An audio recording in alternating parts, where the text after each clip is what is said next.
Pemerintah hadir untuk rakyat. Ini semua diambil oleh pemerintah Cina, Pak. Kami hanya produksi saja terus. Nanti ada badan pemerintah yang membeli. Demikian seorang Cina yang bisa berbahasa Indonesia cukup lancar walau tidak pernah ke Indonesia ketika beberapa tahun yang lalu saya belanja toilet di sana menjawab pertanyaan saya.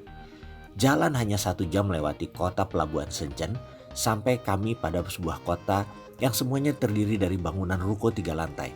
Mungkin bukan kota, desa, kecil banget kok. Namun hebatnya adalah desa tersebut memproduksi hal yang sama, yaitu WC toilet. Satu desa memproduksi barang yang sama tersebut. Kalau boleh memberi ilustrasi agar bisa membayangkan daerah tersebut adalah seperti ini. Jajaran ruko berbaris-baris lurus panjang, semua sama kefungsiannya. Setiap rumah yang Anda lihat, lantai bawahnya showroom, di atasnya tempat produksi, dan di bagian atasnya lagi adalah rumah tinggal. Semua sama, semodel, hanya produksinya berbeda-beda bentuk. Saya tidak dapat memperhitungkan berapa jumlah ruko dan rumah produksi ini, namun kalau 1.000 ruko rasanya ada kali. Hal yang menarik pertama kali produsen toilet bagi saya adalah mereka memanfaatkan 3 level bangunan tersebut secara utuh. Sementara kalau saya ingat di tanah air tercinta, bangunan ruko 3 atau 4 lantai kebanyakan lantai 1 dan 2 saja yang keisi. Sisanya idle atau kosong. Kembali ke ruko 1.000 unit di desa tersebut. Bayangkan kalau misalnya satu hari mereka memproduksi 5-8 unit toilet. Ada 5.000 sampai 8.000 toilet per hari diproduksi. Dan kalimat di atas tadi adalah jawaban atas pertanyaan saya. Ketika saya bertanya, Pak, ini yang beli produk toiletnya siapa? Dijual kemana? Rupanya ada sejenis bulognya Cina yang khusus membeli barang produksi dari small home industry di Cina. Sehingga mereka hanya fokus di produksi. Urusan jualan diambil oleh bulognya. Misalnya urusan produksi WC toilet ini. Dan kata mereka, lembaga penyangga badan usaha milik negara perdagangan tersebut ada banyak. Ada ratusan. Ada berbagai bidang yang semua dibeli oleh pemerintah jika tidak laku atau sebagai badan penyangga produksi. Bagi saya ini sangat menginspirasi. Bangsa Cina hanya fokus di produksi, titik.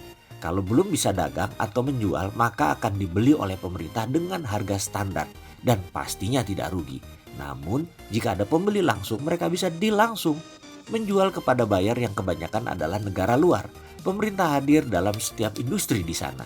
Sementara di Cina dengan 1,5 miliar penduduk, kalau satu daerah menghasilkan 5.000 sampai 8.000 WC toilet per hari itu kecil jumlahnya.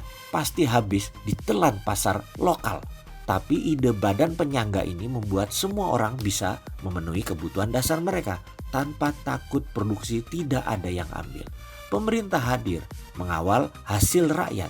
Yang ternyata setelah saya tanya lebih dalam lagi, pemerintah juga mengadakan pelatihan, penyuluhan atas standar produksi yang pasti agar produsen dan produksi makin baik. Itu tujuannya. Badan penyangga tersebut sangat tajam matanya. Mutu produksi yang rendah dibayar di bawah harga pasar, di bawah harga pokok. Tapi kalau jelek sama sekali, tidak layak, ya tidak dibeli. Jadi ada standar mutu di sana, ada grading juga, dan itu bagus. Sekarang mengapa saya ke desa itu? Kenapa saya ke Cina? Saya ingin mutu bintang 5 seperti Grohe untuk toilet di hotel saya. Tapi harganya gak mau bintang 5. Di sisi lain kalau saya pakai Grohe harganya mahal banget. Apa solusinya? Ya dikombinasi. Kita semua tahu barang statis atau diam buatan Tiongkok oke deh.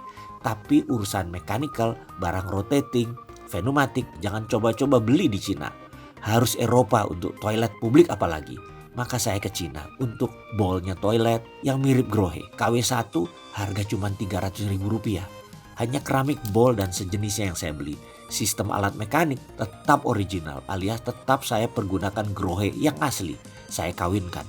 Kalau satu set merek original harganya 20 jutaan lebih.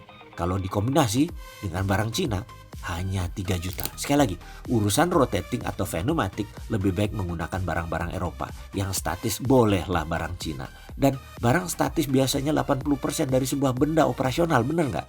Jadi bisa dibayangkan berapa dana yang kita hemat untuk investasi. Jika dijumlahkan maka harga saya membeli hanya 40% dari harga publik toilet bintang 5 Grohe tersebut. Kalau dilihat secara kasat mata hampir tidak ada bedanya. Kalau dipergunakan ya memang Grohe. Untuk 120 unit toilet set mending saya impor dari Cina. Namun mutu tetap Eropa. plus hemat 60% lagi. Peristiwa inilah yang membuat saya membuat video ini. Oh iya, hotel kami sudah menginjak tahun keempat sekarang. Sejauh ini tidak ada keluhan dari pelanggan. Zero complaint adalah sebuah prestasi. Dari keputusan kontroversi awalnya, namun mencari harga termurah, mutu terbaik, waktu tercepat adalah seni berbisnis. Grohe KW Cina tersebut berhasil, so far so good. Awalnya pasti ditentang, namun sekarang sudah terbukti. Jalan dan sukses, walaupun semuanya hanya menggunakan common sense saya aja. Terlepas dari cara nyeleneh Sontoloyo dalam membeli alat toilet tersebut, yang membuat saya selalu teringat adalah bagaimana negara Cina tersebut melakukan buyback atas hasil home industry. Karena tak jauh dari desa tersebut, desa Chaozhou, kalau tidak salah ya nama desanya, memproduksi alat pertanian. Mesin bajak sawah yang pakai tangan itu pun disanggah pemerintah secara harian untuk menampung produksi home industry tersebut.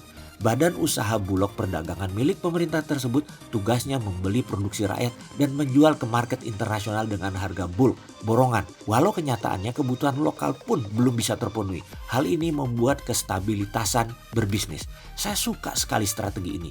Bukan apa-apa sih sebenarnya, karena saya ini merasa dalam bisnis banyak hal yang rumit dan panjang mata rantainya, seperti SDM, bahan baku, material produksi, mutu, distribusi, merek, pemasaran, dan penjualan. Banyak banget lainnya lagi.